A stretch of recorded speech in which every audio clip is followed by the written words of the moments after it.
here we are. I turned down here at the next block. Thanks, mister. I'll get off there.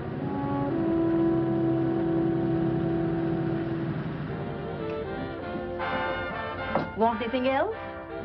No. Hey, you. Me? Yeah, you. Where you heading? East.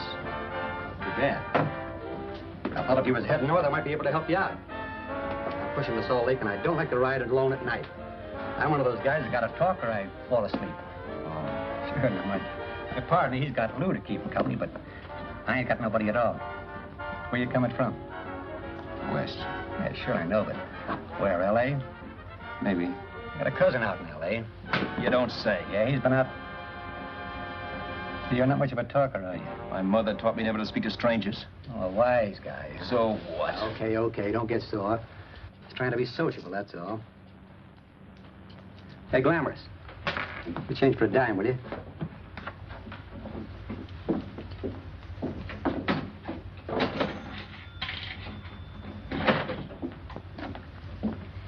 Let's have something quieter this time, Joe. My head's splitting. Is that what's wrong with it? Done with your coffee? No. And don't rush me, will you?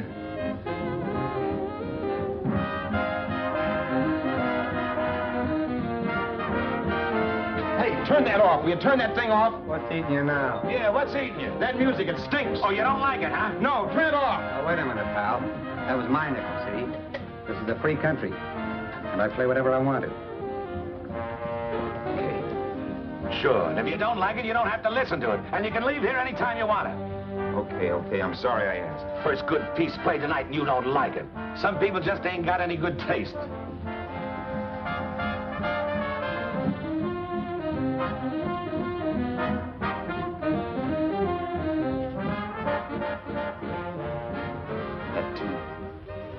That tune. Why was there always that rotten tune? Following me around, beating in my head, never letting up. Did you ever want to forget anything? Did you ever want to cut away a piece of your memory or blot it out? You can't, you know. No matter how hard you try.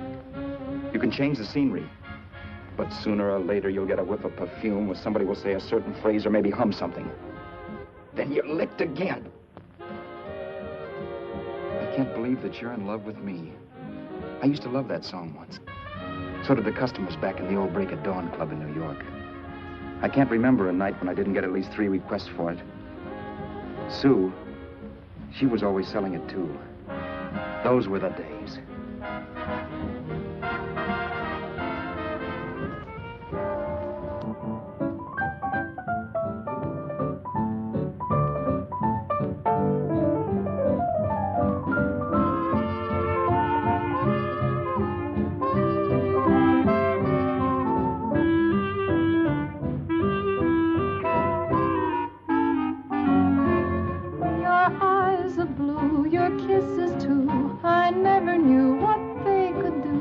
I can't believe that you're in love with me. You're telling everyone you know that I'm on your mind each place you go. They can't believe that you're in love with me. I have always placed you far above me. I just can't imagine that you love me. And after all is said and done, to think that I'm the lucky one, I can't believe that you're in love with me.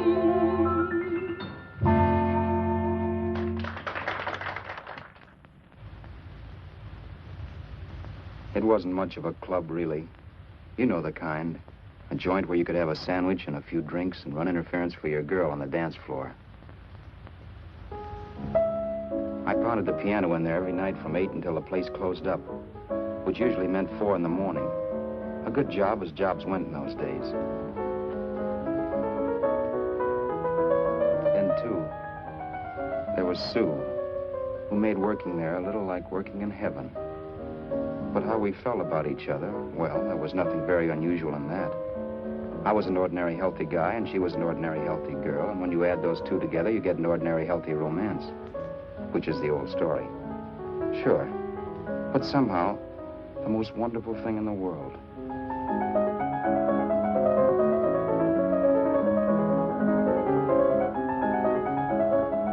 All in all, I was a pretty lucky guy.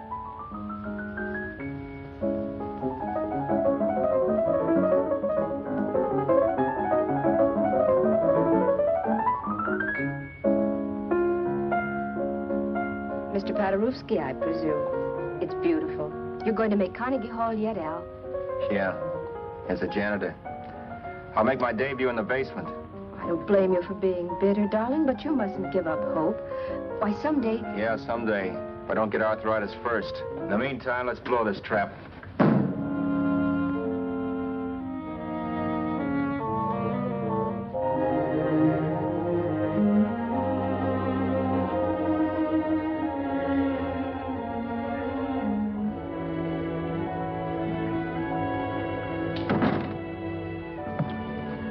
Like to get something to eat, hon? Oh, I don't think so, Al. I lose my appetite working in this flea bag. Let's go home.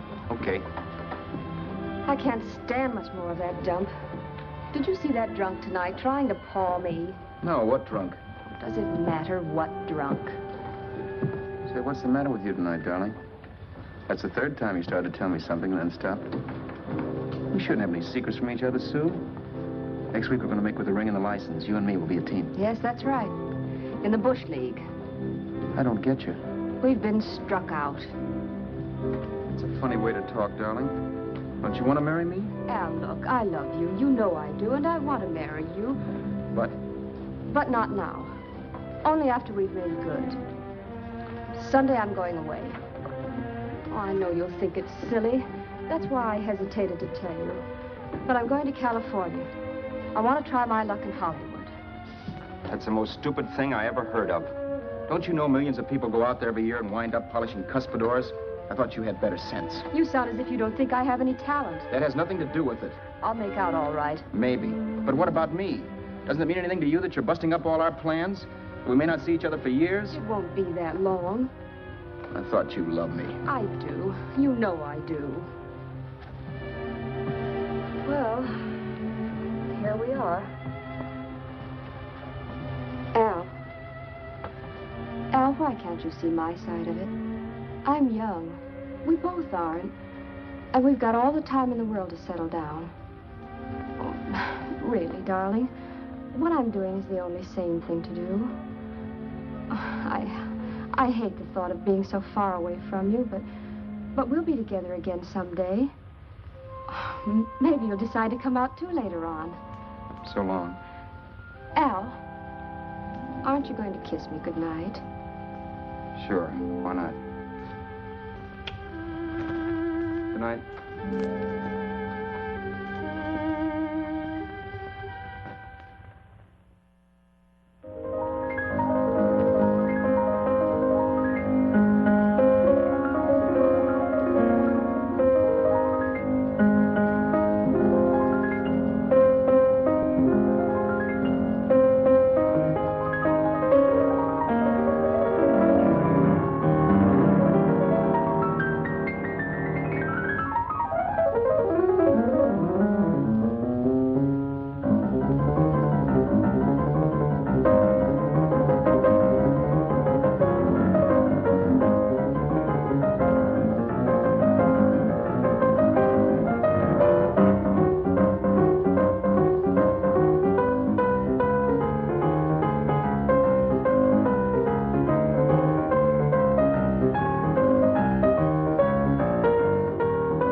Roberts. You hit the jackpot this time. $10. Thanks.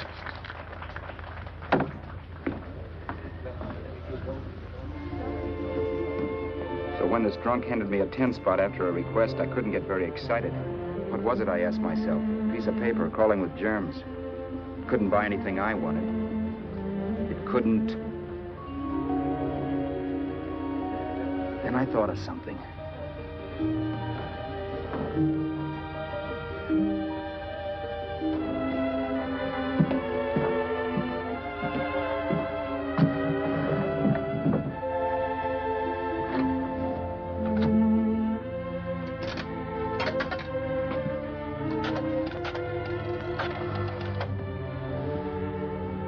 Long distance. I'd like to put a call through to Los Angeles. Miss Harvey. Sue Harvey, Harvey. The number is Crestview 65723.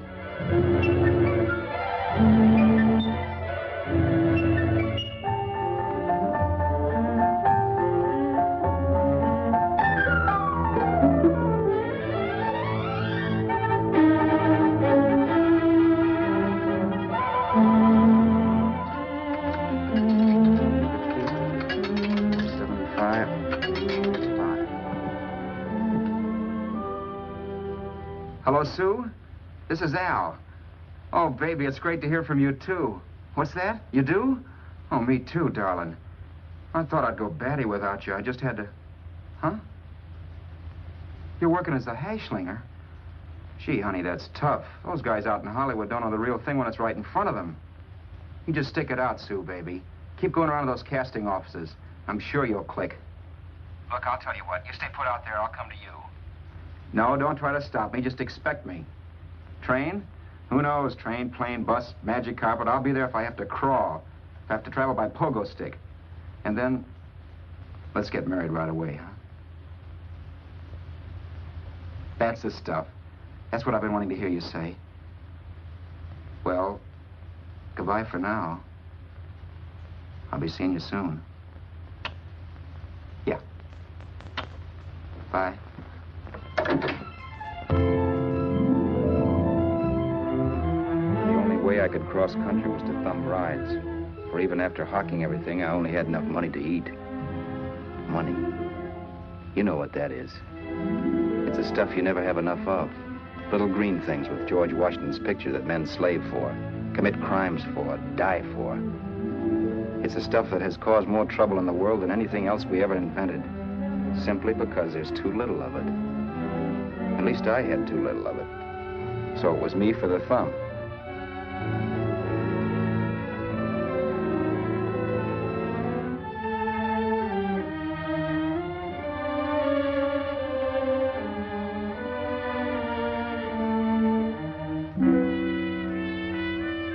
Ever done any hitchhiking? It's not much fun, believe me. Oh, yeah, I know all about how it's an education, how you get to meet a lot of people and all that. But me, from now on, I'll take my education in college, or in PS 62, or I'll send $1.98 in stamps for 10 easy lessons.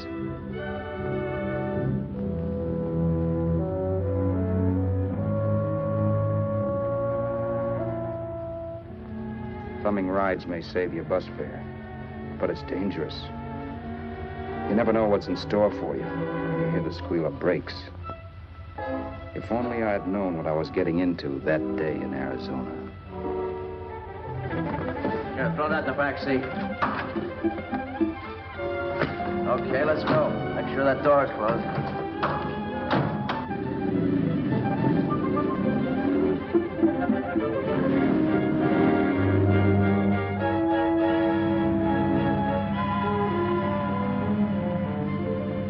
Emily Post ought to write a book of rules for guys thumbing rides. Because as it is now, you never know what's right and what's wrong. We rode along for a little while, neither one of us saying anything. I was glad of that. I never know what to say to strange people driving cars. Then, too, you can never tell if a guy wants to talk. A lot of rides have been cut short because of a big mouth. So I kept my mouth shut until he started opening up. Hand me that little box in the compartment, will you, pal? Hold the wheel, will you?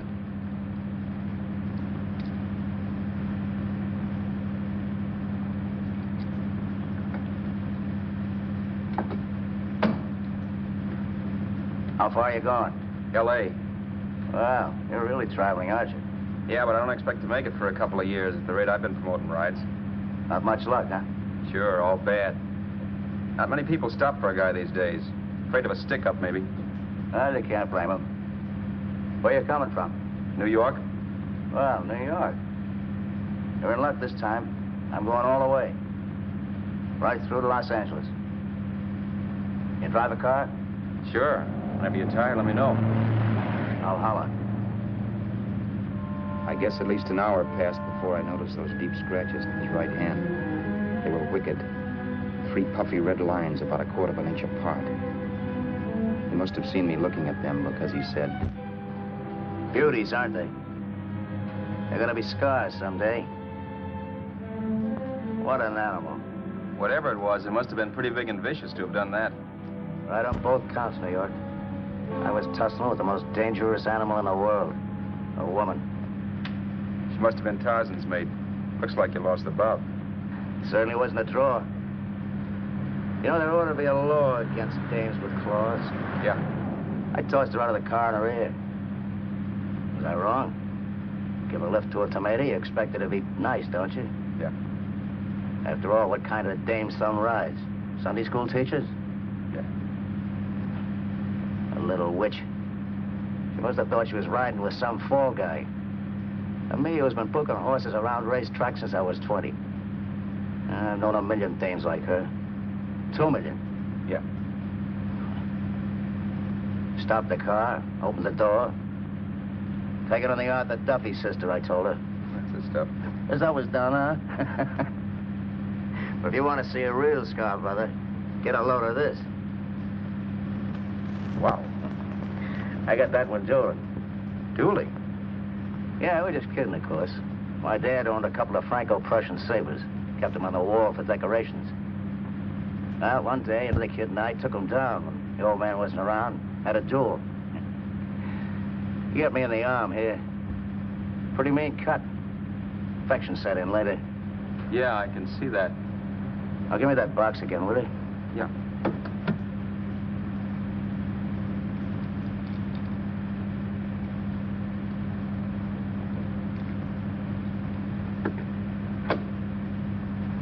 Pain made me lose my head, I guess. I began slashing. Before I knew it, I'd put the other kid's eye out. That was tough. Well, it was just an accident, of course. Do you know how kids are? I got scared and decided I was going to run away from home. Old man almost caught me when I was packing my duds. The bloody rag I had wrapped around my wrist hadn't caught his attention. You'd seen the bundle for sure. But I beat it when he was phoning for a doctor. That was 15, 16 years ago. I haven't been home since. Pull in there for a bite or something, huh? a bite or something. Brother, was I hungry. I hadn't had anything in my stomach for hours. Yet even with that gnawing in the pit of my belly, I didn't want to be in too big a rush to put on the feed bag. First, I had to make sure this guy knew the score.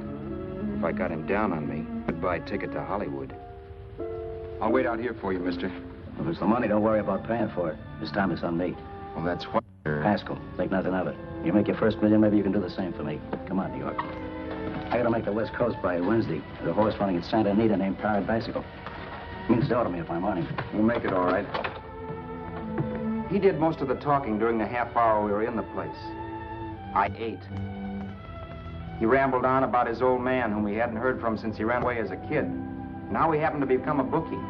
And then all about how he got rooked in Miami. One race, 38 grand. They cleaned out my book. How do you like that? That was tough luck. Yeah, and I'm supposed to be the smart guy. Well, you just wait. I'm going back to Florida next season with all kinds of jack. And you watch those stinkers run for cover. You want anything else? No, thanks. I've had plenty.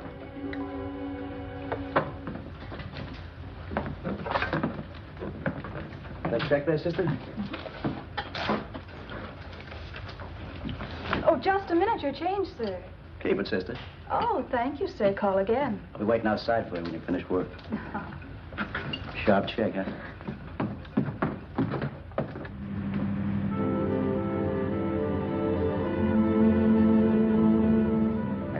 that night while Haskell slept like a log. After a while, I began to get sleepy myself. I was happy, though. Soon I'd be with Sue again. The long trip was practically over, and there'd be no more hoofing it down the concrete. I began to think of the future, which couldn't have been brighter if I'd embroidered it with neon lights. It was nice to think of Sue shooting to the top. It's amazing what a full belly can do to your imagination. Your eyes are blue, your kisses too. I never knew what they could do. I can't believe that you're in love with me. You're telling everyone you know I'm on your mind each place you go. I can't believe that you're in love with me.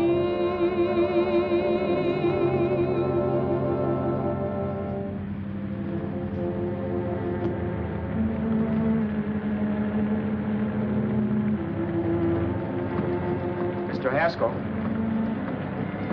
Mr. Haskell? Mr. Haskell, wake up. It's raining. Don't you think we ought to stop and put up the top?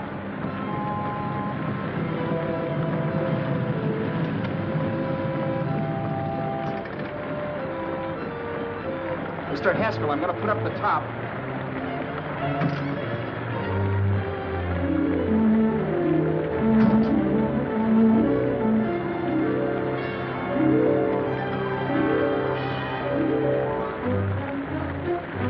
Until then, I'd done things my way. But from then on, something else stepped in and shunted me off to a different destination than the one I had picked for myself. But when I pulled open that door... Mr. Haskell, what's the matter? Are you hurt? Are you hurt, Mr. Haskell? Start your sermon. I'll listen to it. But I know what you're going to hand me even before you open your mouths. You're going to tell me you don't believe my story of how Haskell died and give me that don't make me laugh expression on your smug faces. I saw at once he was dead, and I was in for it. Who would believe he fell out of the car? Why, if Haskell came too, which of course he couldn't, even he would swear I conked him over the head for his dough. Yes, I was in for it. Instinct told me to run, but then I realized it was hopeless. There were lots of people back down the road who could identify me. That gas station guy and the waitress. I would be in a worse spot then, trying to explain why I beat it. The next possibility was to sit tight and tell the truth when the cops came. But that would be crazy. They'd laugh at the truth. And I'd have my head in the noose. So what else was there to do but hide the body and get away in the car? I couldn't leave the car there with him in the gully.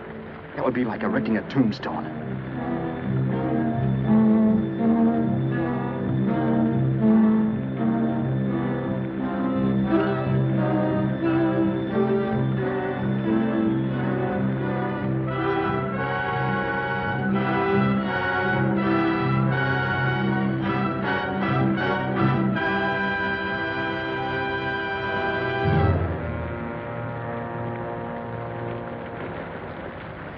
My idea was to cover him with brush, not to rob him. But then I remembered that even if I only drove the car for 100 miles or so, I would need money for gas.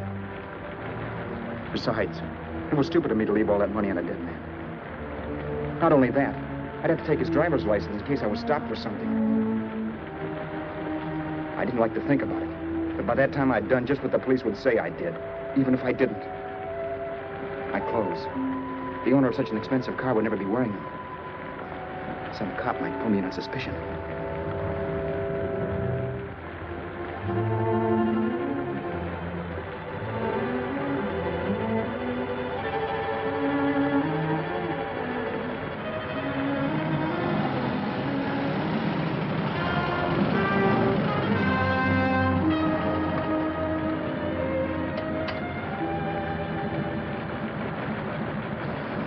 Hey, you, this your car? Don't you know better than to leave a car with the wheels halfway in the middle of the road? That's the way accidents happen. I'm sorry, officer. I was just putting up my top. I didn't think. Well, the next time, think. I'll let you go now, but watch your step in the future. I know that's a lonely stretch, but cars come by here once in a while, and we have plenty of crack-ups. Thanks, officer.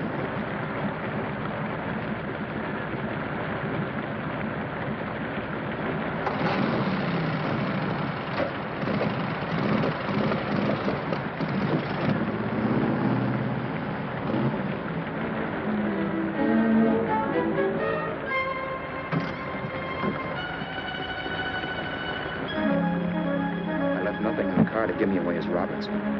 If they found a dead man in the gully now, it would be me.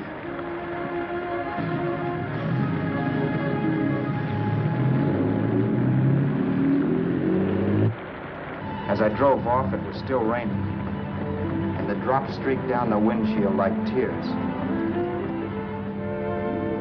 I kept imagining I was being followed and that I could hear sirens back in the distance. Just how long it took me to cover the 60-odd miles to the California state line, I don't know. I lost all track of time. But the rain had stopped and the sun was up when I pulled up to the inspection station. Hello? Carrying any fruits or vegetables? No. Any livestock or poultry? No. I'd like to see your registration and driver's license, please.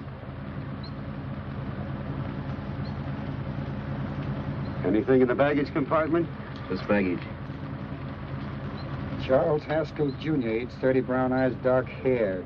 Identifying marks, none. Are you Charles Haskell Jr.? Yes. Well, remember, if you're employed and you stay over 30 days, you take out California plates. All right, officer, but I'll only be in the state a short while. Right, you can go now.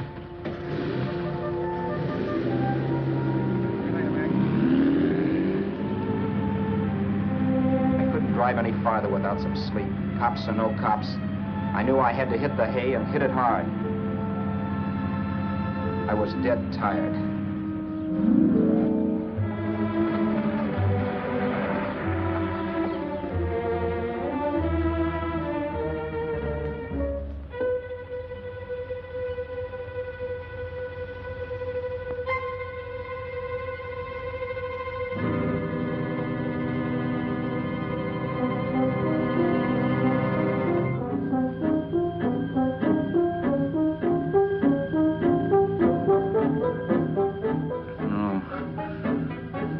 Mr. Haskell.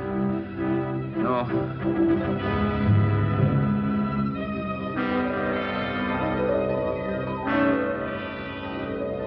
Mr. Haskell, you can't die. I think I did it. No, Mr. Haskell. No.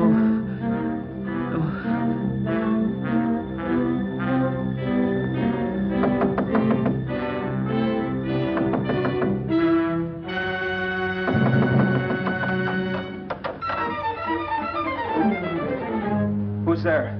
It's the maid. Can I come in and clean? Later. In a half hour. All right, sir.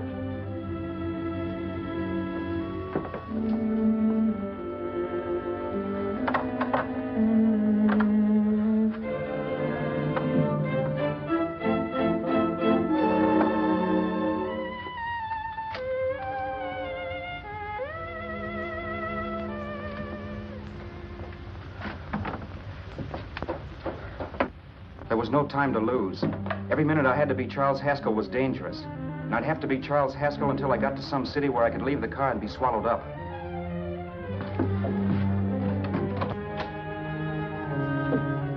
That meant driving the car as far as San Bernardino, maybe even to Los Angeles.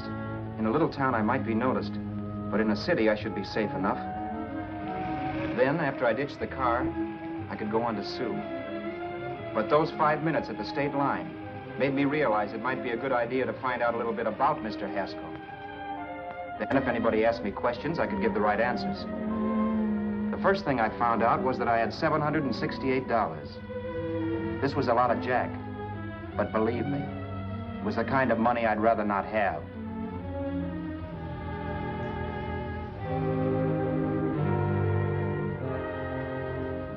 And then I found out from a letter Haskell was carting around in his bag that he wasn't the open-handed, easygoing big shot who went around buying dinners for strange hitchhikers.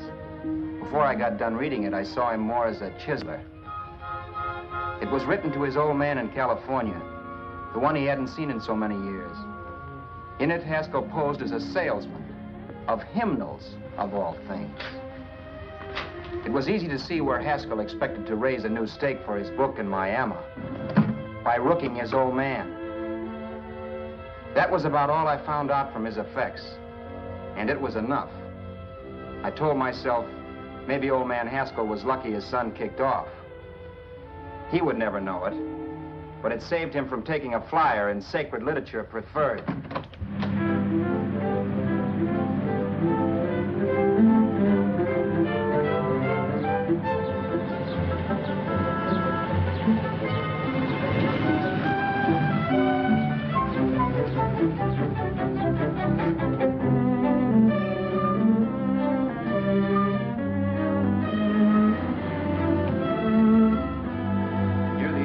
Desert Center, I pulled up for water. There was a woman. Hey, you! Come on if you want to ride.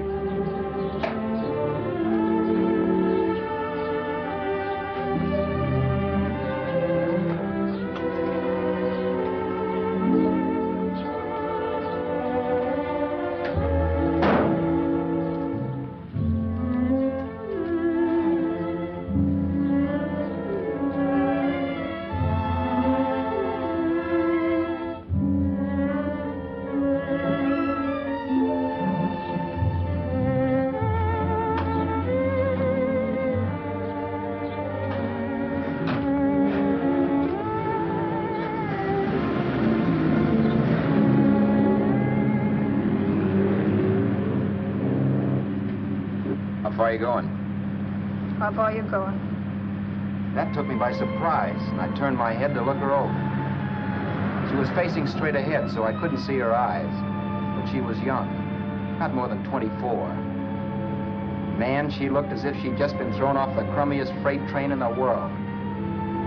Yet, in spite of this, I got the impression of beauty. Not the beauty of a movie actress, mind you, or the beauty you dream about when you're with your wife, but a natural beauty. A beauty that's almost homely because it's so real. Then suddenly she turned to face me. How far did you say you were going? Los Angeles? L.A.? L.A.'s good enough for me, mister. That's what I was afraid of. What'd you say? Oh, nothing, just thinking out loud. People get in trouble for doing that. What's your name?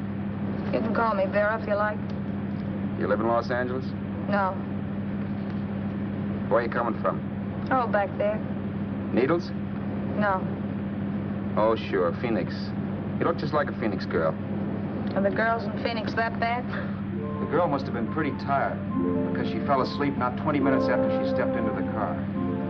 She lay sprawled out with her head resting against the far door, like Haskell. I didn't like that part of it much, but I didn't wake her up. It wasn't that this girl still worried me. I'd gotten over that funny feeling I had when she looked at me, which I put down as just my jangled nerves. With her eyes closed and the tenseness gone out of her, she seemed harmless enough. And instead of disliking her, I began to feel sorry for her. The poor kid probably had had a rough time of it. Who was she anyway? And why was she going to Los Angeles? And where'd she come from in the first place? The only thing I knew about her was her name. Not that it made any difference. A few hours more and we'd be in Hollywood. I'd forget where I parked the car and look up Sue.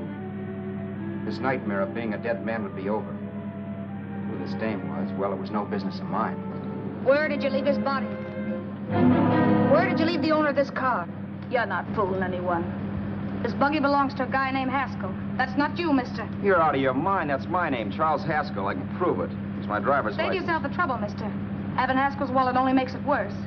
It just so happens I rode with Charlie Haskell all the way from Louisiana. He picked me up outside of Shreveport.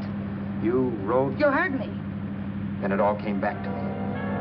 All the talk about dueling and scars and scratches. There was no doubt about it. Vera must be the woman Haskell had mentioned. She must have passed me while I slept. Well, I'm waiting. My goose was cooked. She had me. That Haskell guy wasn't dead yet.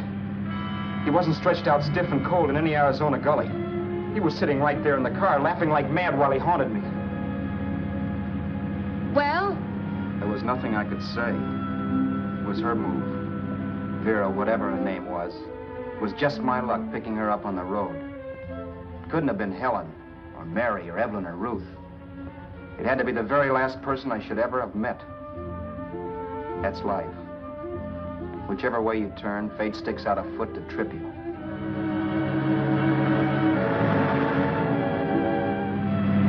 I told her everything, but but she didn't believe my story. I should have saved my breath. That's the greatest cock and bull story I ever heard. So he fell out of his car. Say, who do you think you're talking to, a hick? Listen, mister, I've been around, and I know a wrong guy when I see one. What'd you do, kiss him with a wrench? Now, wait a minute. What I told you was true. You see, that's why I had to do it. You think I killed him. Well, the cops would have thought so, too. Yeah, well, maybe they still think so. What makes you so sure I'll shut up about this? Vera, I'm innocent. Give me a break, will you? It won't do me any good having you pinched. The cops are no friends of mine. Now, if there was a reward, but there isn't. Thanks. Don't thank me yet. I'm not through with you by a long shot. Let's see that roll.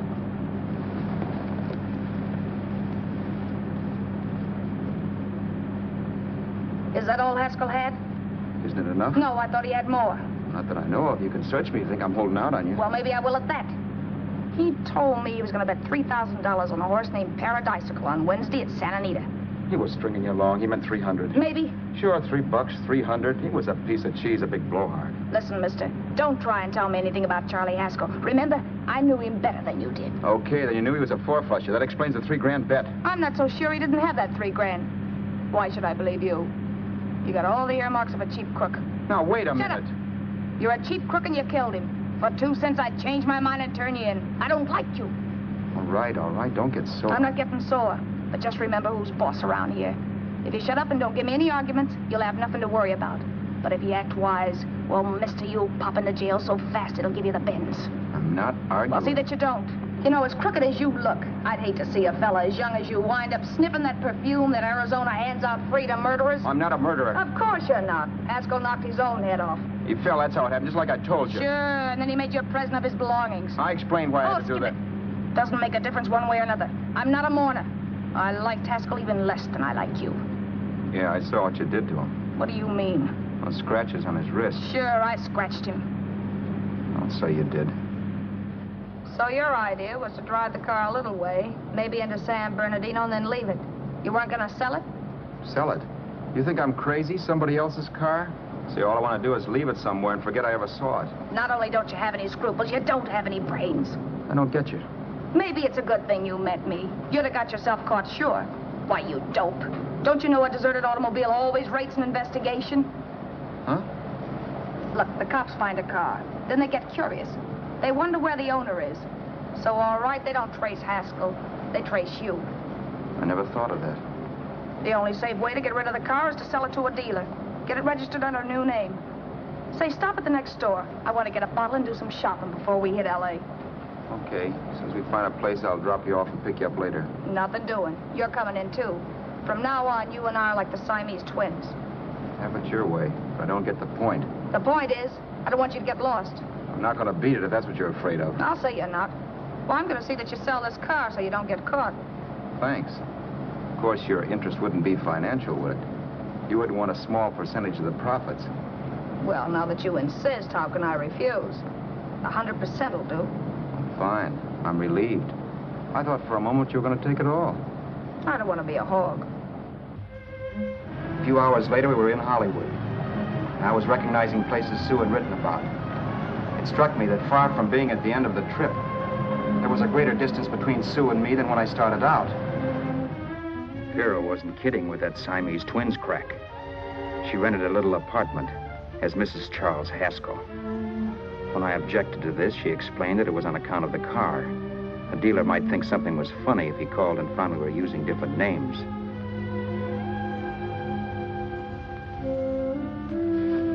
Home, sweet home. Yeah.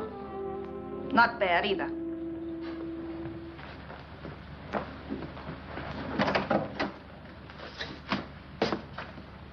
In case there's any doubt in your mind, I'll take the bedroom. Yeah. Sure is stuffy in here.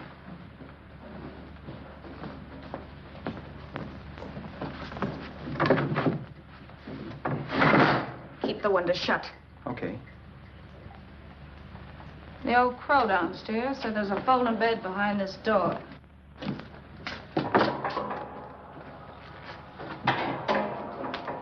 You know how to work it? I invented it. Some joint. One can't have everything.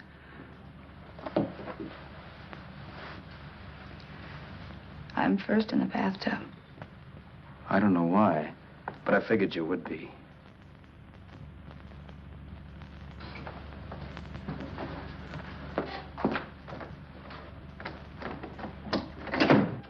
Boy, oh boy. It sure feels good to be clean again.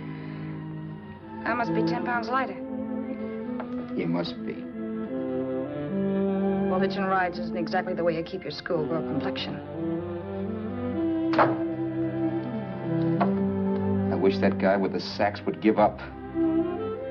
Gets on my nerves. Forget it. Have a drink. Aren't you afraid I might take you up on it? If I didn't want to give you a drink, I wouldn't have offered it. Why be a sorehead, Roberts? You got yourself into this thing. You should be grateful I'm not turning you in. Why, if I wasn't regular, you'd be in the pen this minute, being photographed, fingerprinted, and being pushed around by the cops. So cheer up. Get rid of that long puss. Or is your conscience bothering you?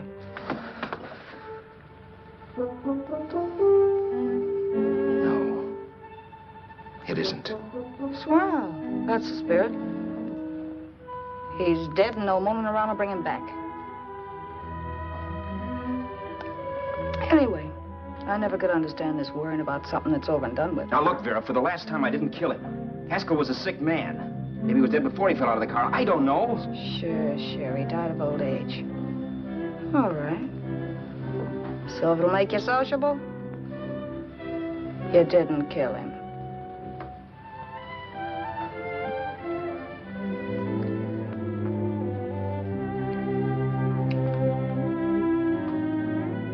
Thanks.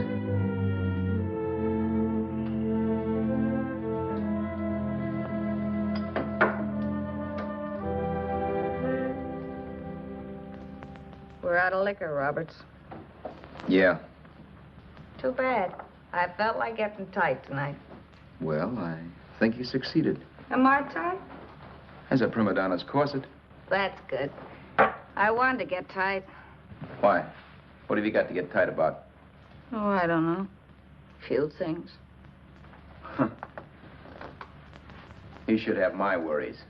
If I had your troubles, I'd stay sober. And I've got the key to that door. Yeah. Maybe you're right. I'm always right. You know, I don't like your attitude, Roberts. Well, there's a lot of things I don't like. Sure. But life's like a ball game. You gotta take a swing at whatever comes along before you wake up and find it's a ninth inning. You read that somewhere. That's the truth, Roberts. All you do is bellyache. Taking it easy and, well, trying to make the best of things. But maybe that's what's wrong with the whole world. Get the professor. People knock themselves out trying to buck fate. Now, take you, for instance. You're lucky to be alive. Why, suppose Haskell had opened your door. You'd be playing a harp now. Think of that. You think of it. I'm tired of thinking. There's plenty of people dying this minute. I would give anything to trade places with you.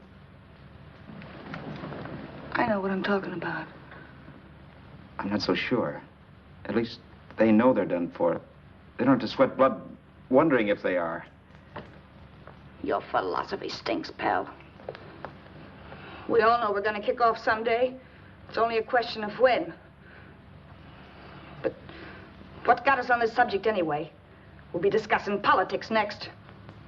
Yeah. Where'd you hide the butts? On the table, sucker.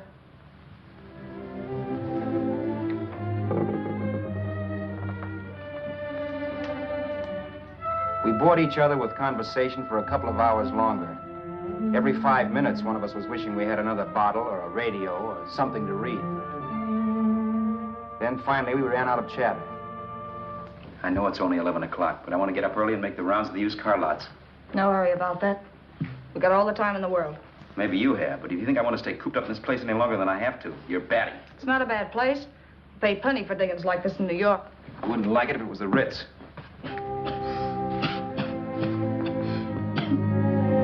Rotten liquor.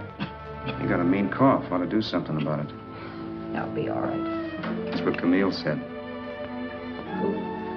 Nobody you know. Wasn't that the dame that died of consumption? Yeah. Wouldn't it be a break for you if I did kick off?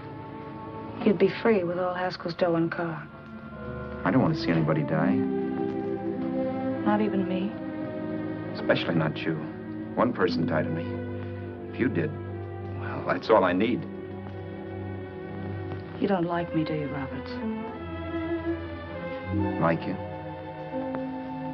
I love you. My favorite sport is being kept prisoner. After we sell the car, you can go to blazes for all I care. But not until then.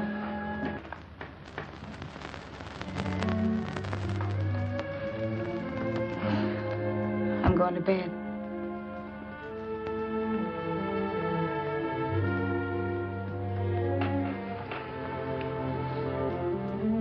Good night, Roberts.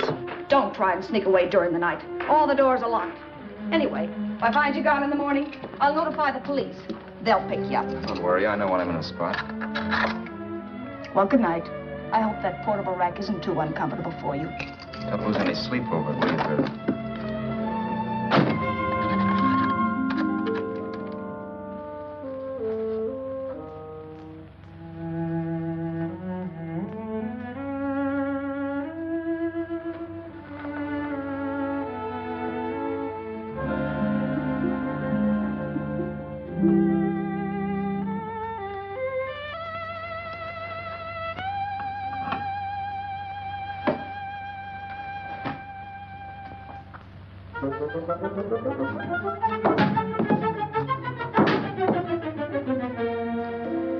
Crestview.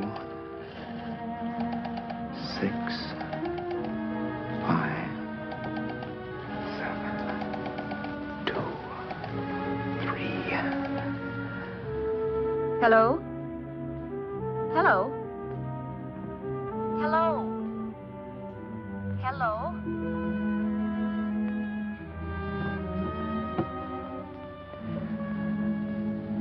No. Not yet, darling. Tomorrow. Maybe. If this were fiction, I would fall in love with Vera, marry her, and make a respectable woman of her. Or else she'd make some supreme Class A sacrifice for me and die. Sue and I would bawl a little over her grave and make some crack about there's good in all of us. But Vera, unfortunately, was just as rotten in the morning as she'd been the night before. All right, I'm coming. Look, Vera, it's almost noon. So what? The dealers will be there all day? They'll be there all year, too, but it doesn't wait that long. Shut up. You make it like a husband. Well, do I rate a whistle? You sure do, but let's go. Let's go, let's go. I spent $85 in 2 hours preparing bait, and all you can say is let's go. Come on.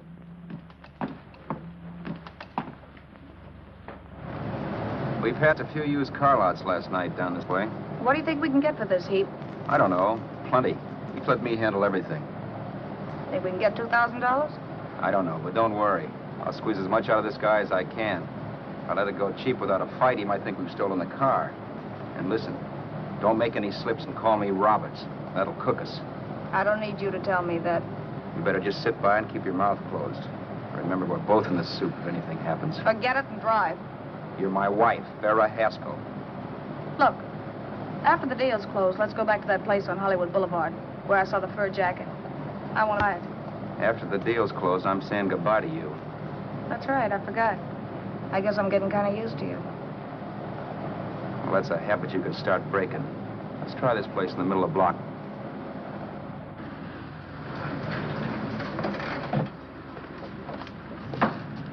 Good afternoon. What can I do for you? We're interested in selling a car. If the price is right. Well, if it's in good mechanical condition, it should blue book for about $1,600. Tony, take a look at this motor.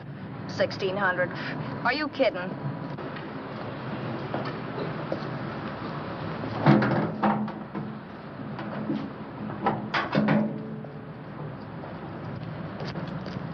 Well, maybe $1,850. Before I let it go for $18.50, I'll wreck it and collect the insurance first.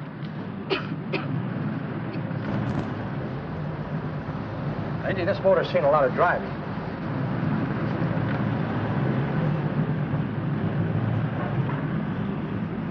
While the mechanic inspected the car, we haggled. At last, when we were all worn out, we hit a compromise. His price. Okay, it's a deal. All right, come in, we'll sign the papers. I have the ownership papers right here with me. Look, Vera, in the meantime, will you clean the dash compartment? There may be some stuff in it. All right, darling. $1,850. That dirty crook.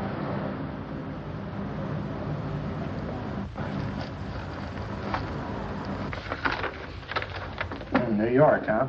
Yeah. But you bought the car in Miami? Yeah. Well, now let's see about the insurance. We can either have it transferred or canceled. What kind of insurance do you have, Mr. Haskell? Well, aren't all the papers there? I don't see any. Surely you know what type of insurance you carry in the car. The name of the company? Yeah, but, Well, if you'll just tell me the name of the company, I'd be very glad to take care of all the details. well, Did you sign the papers yet? not yet. Well, don't. We're not selling the car. Well, wait a minute, Mrs. Haskell. Come on, darling. What's the matter? Change your mind? Yes, I'm sorry. I guess I have. But, Vera... Let's go.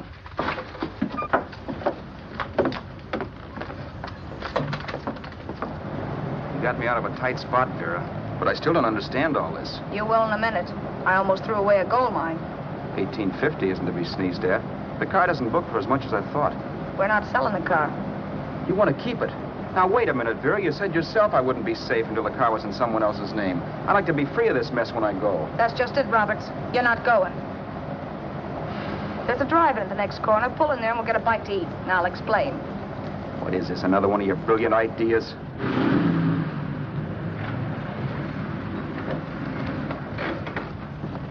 Oh, I take your order? Make mine a ham sandwich and coffee. And for you, sir? Oh, I don't care. The same. Thank you.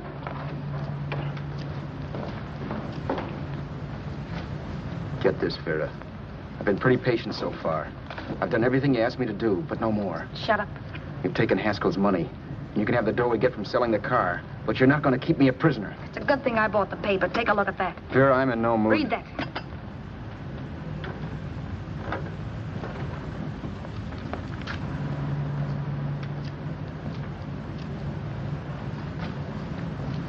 No.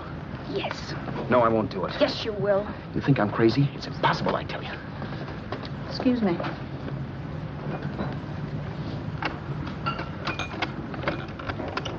Blow the horn when you're through. No one could possibly get away with an act like that. It'd be wise to me in a minute. Don't be yellow. You look enough like him. The same coloring and the same build. See how his clothes fit you? No kidding, you almost had me fooled for a while. Oh, grow up, Vera. Don't you think a father knows his own son? And there must be other relatives. The father won't have to know you. We'll wait till he gives up the ghost. He's an old geezer and he won't pull through. And as far as other relatives are concerned, they haven't seen you in 15 or 20 years. Eat. I'm not hungry. And I won't do it. It's not as tough as it sounds. Remember, you've got all kinds of identification. His car, letters, license. I could never get away with it. It's the stupidest thing I've ever heard. The old boy has scads of dough. Look in the paper there. Personal fortune assessed at over $15 million. He'll leave plenty, I tell you. Maybe he cut off his son. How do we know? It's out, Vera. I won't have anything to do with it. I think you will. Look, Vera, I'll do anything within reason. But not that. So forget it. Find yourself another stooge. You sap. You'll be fixed for the rest of your life as Charlie Haskell. You can take your inheritance and go away. No more worrying about the rent, no sweating, scheming, wondering where your next meal's coming from. Think about that, Roberts. Vera, please, you're talking too loud. On this, I'm splitting 50-50 with you. Sure, why not? We're both alike, both born in the same gutter. Now, take it easy, Vera. There's people around here. You don't know what you're talking about. We'll wait till we read that old man Haskell's dead. Then you show up. Like you read in New York that he was sick. No. Suppose he doesn't die. He will. I know he will. Something tells me.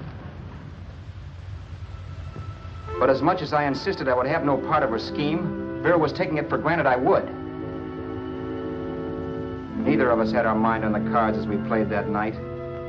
I knew we were just trying to kill time between newspaper editions. This was a death watch for Vera. Maybe it was for me, too. Don't you realize if I'm caught, they'll want to know where I got the car and stuff, and they'll have me on a murder charge. If you're smart, you won't get caught. I knock for 7. And if I'm caught, don't you realize you'll be out, too? 18 points, that gives me 30. How will I be out? You'll be out $1,850 we would have gotten on the car. Really, Vera, you'd be an awful chump if you threw away all that dough on a dizzy long shot. Let me sell the bus tomorrow. With the money it'll bring and what you've already got, a clever kid like you can run it up in no time. Then we'd both be in the clear. I'll be in the clear anyway. Maybe. Maybe. But if I got caught, I'd get good and sore at you, you know. You mean you'd squeal? Well, no, not squeal exactly. Never mind what you meant. Even if you did tell the cops I was in on it with you, what could they do to me? They might give me the same medicine they gave you. Yeah. A rope. But I'm on my way out. All they'll be doing will be rushing it. All right. But think of the $1,850 you'd lose. You'd kick yourself along the block if I let it get away from you. I'll take the chance. Want another drink? You're being a goon. That's the way people wind up behind the 8 ball. Once they get a few dollars, they become greedy and want more. My. Caesar. Who? You know that Roman general? He got his for being greedy. He wasn't satisfied, so the final wind-up was he took the count. A couple of days ago, you didn't have a dime. Why, you were so broke you couldn't pay cash for a postage stamp. Now you've got almost $700 with $1,850 in the offing. Take my advice. Don't try for more. I'm tired of this game. Let's have some blackjack. Play solitaire. Okay, I will if that's the way you feel about it. That's the way I feel about it. Getting sore and throwing things won't help much, Roberts. I'm really doing you a favor. I help you out of a jam by keeping my mouth shut. I show you how to make some soft money. And what thanks do I get? Thanks. Sure. Or would you rather call the cops and told him you killed the man and stole his money? I didn't kill anybody. Yes, you did. No, I didn't. You know I didn't. All right, then. Suppose I call the cops. If you're innocent, what do you got to be scared of? Okay. Call them, you mutt. Go ahead and call them. See if I care. At least they'll give me a square deal. You want me to call them? You heard me. But I'm warning you. If I'm pinched, I'll swear you were in on it. I'll say that you helped me. If I fry, I'll get even with you. You wouldn't dare. You chicken. Yeah? Then try it and see. Call them. Yeah. Okay, I will.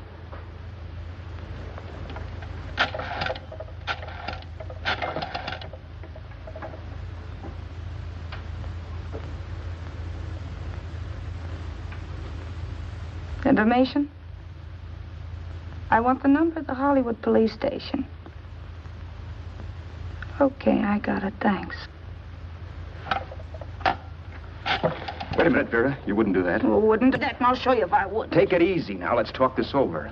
This was early in the evening, and the conversation, while hectic, was at least pitched low. But as the minutes passed, and more obstacles to her plan popped into my head, the air got blue. Each word coming from our lips cracked like a whip. I reminded her that as Charles Haskell, I didn't even know my mother's name, where I'd gone to school, the name of my best friend, whether I had an Aunt Emma or not, my religion, and if I'd ever owned a dog. I didn't even know what my middle initial stood for. I also pointed out that the real Haskell had a scar on his forearm. His people never saw that scar. He told me he ran away right after putting out the kid's eye. Yeah, but his father knew he was cut. It'd have to be some kind of a mark. So what? The old man's dead, or will be. I hope by tomorrow morning's papers. Anyway, you could cut yourself a little, couldn't you? Boy, for that kind of dough, I'd let you cut my leg off. You're drunk and you're crazy mad, Vera. Turn me in if you want to, but I won't get mixed up in this. Besides, how do we know Haskell was such a phony? Maybe it wasn't the man's son at all. Maybe he just dreamed it up. Well, dreaming or not, you won't be dreaming when the law taps you on the shoulder. There's a cute little gas chamber waiting for you, Roberts. And I hear extradition to Arizona's a cinch. Where's that phone? Vera! Leave me alone. Vera! Here. I want a phone. Call police. I hate you, yellow stinker. You leave me alone. I'll let you alone when you promise to leave the phone where it is. You're drunk. You don't know what you're doing. You're hurting me. Will you promise? All right.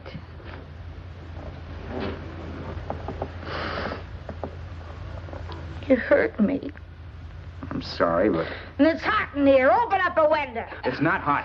Don't tell me. Now, do you do it or do I do it? You're no gentleman, see? Yeah. All right. I'll open up the window. Vera!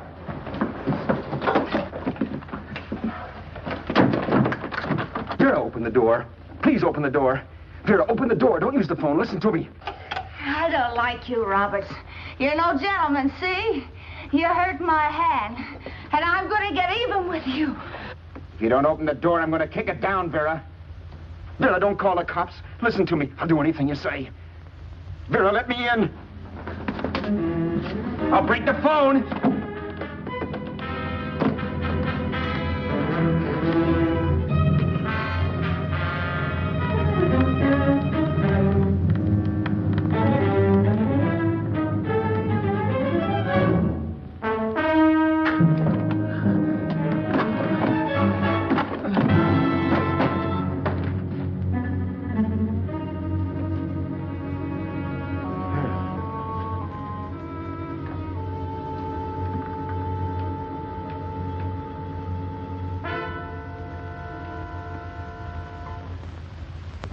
The world is full of skeptics. I know. I'm one myself. In the Haskell business, how many of you would believe he fell out of the car? And now, after killing Vera without really meaning to do it, how many of you would believe it wasn't premeditated? In a jury room, every last man of you would go down shouting that she had me over a barrel and my only out was force. The room was still. So quiet that for a while I wondered if I had suddenly gone deaf. It was pure fear, of course. And I was hysterical, but without making a sound. Vera was dead, and I was her murderer. Murderer? What an awful word that is. But I'd become one. I'd better not get caught. What evidence there was around the place had to be destroyed. And from the looks of things, there was plenty. Looking around the room at things we'd bought was like looking into the faces of 100 people who'd seen us together and who remembered me. This was the kind of testimony I couldn't rub out. No. I could burn clothes and hide bottles for the next 5 years. There'd always be witnesses. The landlady, for one. She could identify me. The car dealer, the waitress in the drive-in, the girl in the dress shop, and that guy in the liquor store. They could all identify me. I was cooked. Done for. I had to get out of there. While once I'd remained beside a dead body, planning carefully how to avoid being accused of killing him, this time I couldn't. This time I was guilty. I knew it. Felt it. I was like a guy suffering from shock. Things were whirling around in my head. I couldn't make myself think right. All I could think of was the guy with the saxophone and what he was playing. It wasn't a love song anymore. It was a dirge.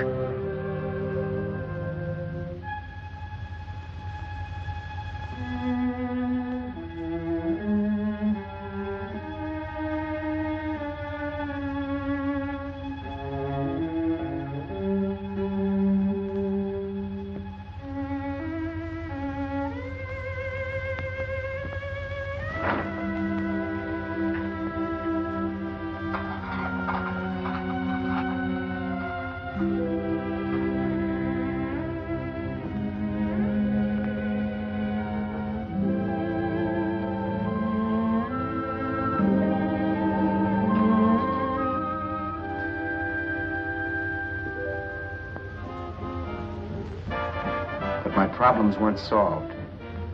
I had to stay away from New York for all time because Al Roberts was listed as dead and had to stay dead. And I could never go back to Hollywood. Someone might recognize me as Haskell. Then, too, there was Sue. I could never go to her with a thing like this hanging over my head. All I could do was pray she'd be happy.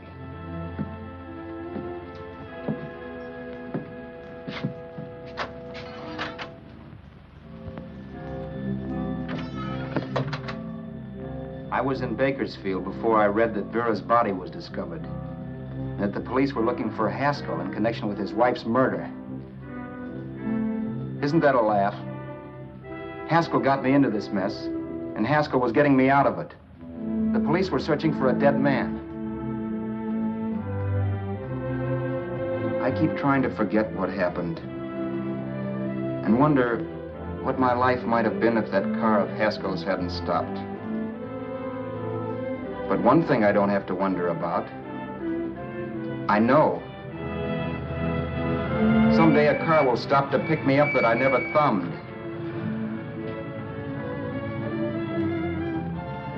Yes. Fate, or some mysterious force, can put the finger on you or me for no good reason at all.